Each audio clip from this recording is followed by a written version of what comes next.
یہ دو آیات میں عرض کر رہا تھا، قرآن مجید کی عظیم ترین آیات میں سے ہے کہ گویا کہ سلوک قرآنی، یہ قرآنی تصوف ہے کہ کیسے دل کی سختی کو دور کیا جائے، کیسے دل کی اس زمین کو اثر نو ایمان اور اعمال صالحہ کی لہلہاتی ہوئی کھیتیوں سے آباد کیا جائے۔ فرمایا پہلا قدم کیا ہے؟ ان المصدقین والمصدقات واقرضوا اللہ قرضا حسنا یضاعف لهم ولهم اجر کریم۔ یقیناً بہت صدقہ کرنے والے مرد اور بہت صدقہ کرنے والی عورتیں، اور وہ کہ جو اللہ کو قرض حسنہ دیں، ان کے لیے دگنا کر دیا جائے گا، بڑھا دیا جائے گا، بڑھا چڑھا دیا جائے گا، اور مزید اضافی طور پر بہت باعزت انہیں اجر بھی ملے گا۔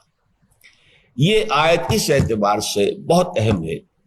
کہ اول تو اس میں اللہ تعالیٰ کی رضا کے لیے خرچ کرنے کے دو مدیں علیحدہ کر دی گئی۔ ایک ہے صدقہ۔ صدقہ جو ہے اصل میں ہے خیرات، غریبوں کے لیے، مسکینوں کے لیے، یتیموں کے لیے، یعنی انسانی برادری ہی کے اندر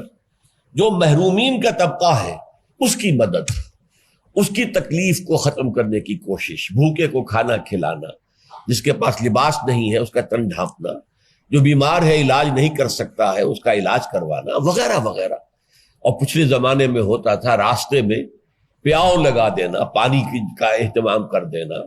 اور اسی طریقے سے سبیل ہمارے ہاں کہتے ہیں، ہندی میں پیاؤ کہتے تھے اس کو، سبیل لگی ہوئی ہے، مطلب یہ کہ اللہ کے راستے میں کسی نے یہاں پر پانی کا اہتمام کیا ہے، کنواں کھدوا دینا، سرائے بنا دینا، وغیرہ وغیرہ۔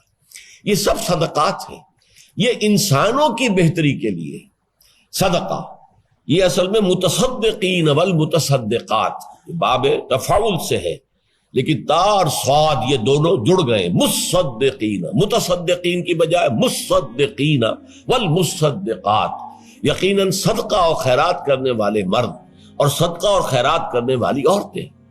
اچھا، دوسری مت کیا ہے؟ وَأَقْرَضُوا اللَّهَ قَرْضًا حَسَنًا، اور وہ کہ جو اللہ کو قرض حسنہ دیتے۔ یہ اللہ کا قرض حسنہ کیا ہے؟ اس کے دین کے لیے خرچ کرنا، اس کے پیغام کی نشر و اشاعت کے لیے خرچ کرنا، اس کے دین کو قائم کرنے کی جد و جہد کے لیے یہ اللہ کے لیے خرچ کر رہے ہیں۔ اب یہ انسانوں کے لیے نہیں کر رہے ہیں، اللہ کے لیے کر رہے ہیں، تو اسے اللہ تعالیٰ اپنے ذمے قرض سے تعبیر کرتا ہے، گویا کہ تم نے مجھے قرض دیا ہے۔ اس سے پہلے یہ آیت آ چکی ہے، 11ویں آیت، من ذا الذی یقرض اللہ قرضا حسنا فیضاعفہ لہ ولہ اجر کریم۔ کون ہے وہ باہمت لوگ جو اللہ کو قرض حسنہ دے؟ تو وہ لوگ کہ جو پھر اللہ کے دین کے لیے، اس کے نشر و اشاعت کے لیے، اس کی تبلیغ کے لیے، اس کو دنیا تک عام کرنے کے لیے، اس کے پیغام کو پھر کسی جگہ اس کو قائم کرنے کے لیے اس کی جد و جہد میں پیسہ خرچ کرتے ہیں، تو ان کے لیے نمبر ایک تو یہ کہ ان کا جو کچھ دیا ہوا ہے وہ لوٹا دیا جائے گا، اور اللہ کو دیا ہوا قرض حسنہ وہ ہے کہ جو بڑھا چڑھا کر دیا جائے گا۔ دنیا میں قرض حسنہ وہ ہے جس میں آپ کسی اضافے کی توقع نہ رکھیں۔ ویسے کوئی مقروض جو ہے اپنی مرضی سے اگر لوٹاتے ہوئے کچھ زائد کر دے تو وہ حرام نہیں ہے، لیکن یہ کہ پہلے سے طے ہو اور آپ توقع رکھتے ہو اور آپ چاہتے ہو کہ آپ کو کوئی اضافی شے ملے اپنے اس قرض دی ہوئی رقم پر، تو وہ حرام ہے، حرام مطلق۔ لیکن اللہ تعالیٰ کو آپ دیں تو توقع رکھیے کہ اللہ 100 گنا نہیں 700 گنا اور اس سے بھی زیادہ جتنا چاہے گا بڑھا کر دے گا، اور پھر یہ ہے کہ اضافی طور پر اجر عظیم ہے۔ اچھا، اب یہ فرمایا کہ اس کا تعلق کیا ہے سلوک سے؟ اس کو یوں سمجھ لیجئے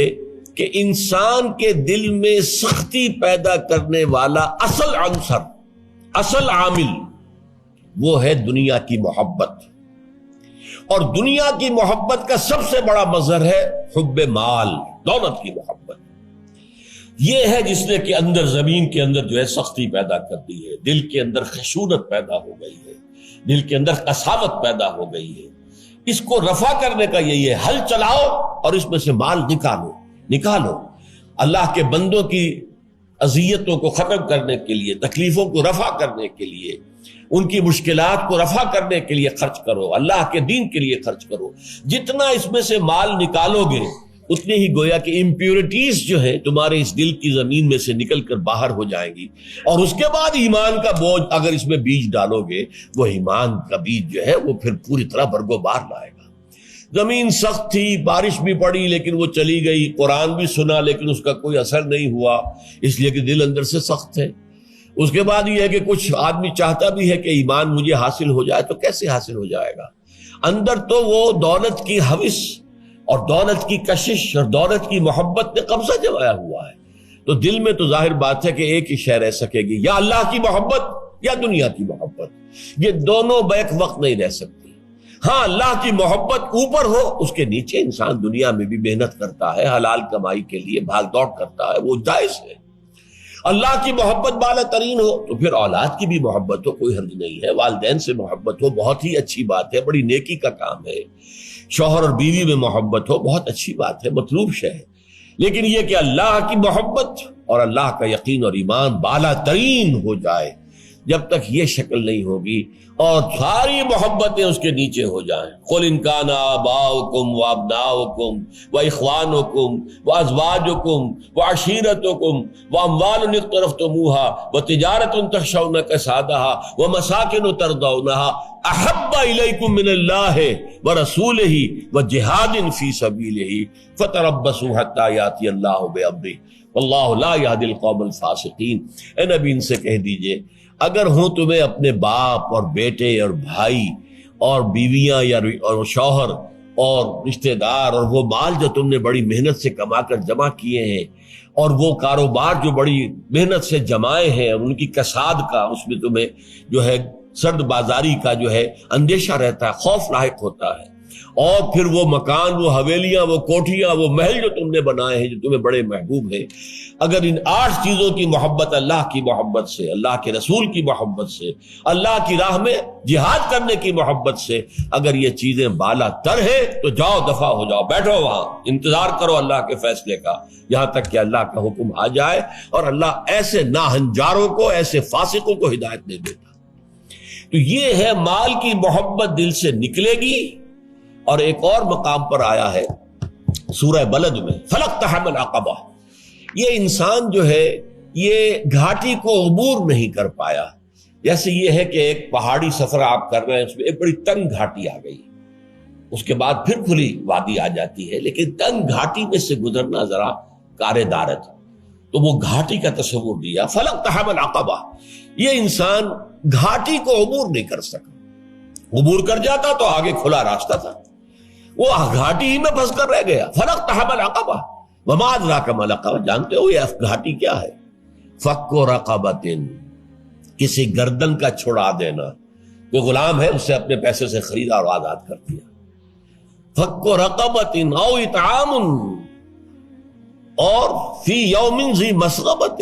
کھانا کھلانا تنگ دستی کے دنوں میں، جبکہ خود آپ کو لالے پڑے ہوئے ہوں، آپ کا راشن ختم ہو رہا ہے، آپ کو نظر آ رہا ہے، اور قحط کا عالم ہے، اس عالم میں بھی اگر آپ دوسروں کو کھانا کھلاتے ہیں، یتیماً ذا مقربۃ او مسکینا ذا متربہ، اس یتیم کو جو قرابت دار بھی ہے یا اس مسکین کو جو خاک میں رل رہا ہے، یہ ہے گھاٹی۔ اس گھاٹی کو اگر عبور کر جائے، ثم کان من الذین آمنوا وتواصوا بالصبر وتواصوا بالمرحمہ، پھر وہ شامل ہو جائے ان لوگوں میں جو ایمان لائے اور جنہوں نے ایک دوسرے کو انسان کے ساتھ ہمدردی کا سبق بھی دیا اور صبر کی تلقین بھی کی۔ یہ سما بہت اہم ہے۔ یوں سمجھیے کہ جیسے گاڑی کا معاملہ ہے کہ گاڑی کا بریک لگا ہوا ہے، آپ نے انجن آن کر دیا، اب آپ ایکسلریٹر کو دبا رہے ہیں تو گاڑی تو نہیں چلے گی، بریک لگا ہوا ہے بھائی، کتنا ہی آپ ایکسلریٹر دبائیں، کتنا ہی انجن کے اندر جو ہے وہ تیل جا رہا ہے، لیکن نہیں، گاڑی نہیں چلے گی، بریک لگا ہوا ہے، بریک کھولو پہلے۔ یہ بریک ہے جو تمہارے دلوں کے اندر لگا ہوا، مال کی محبت، دنیا کی محبت، یہ بریک ہے،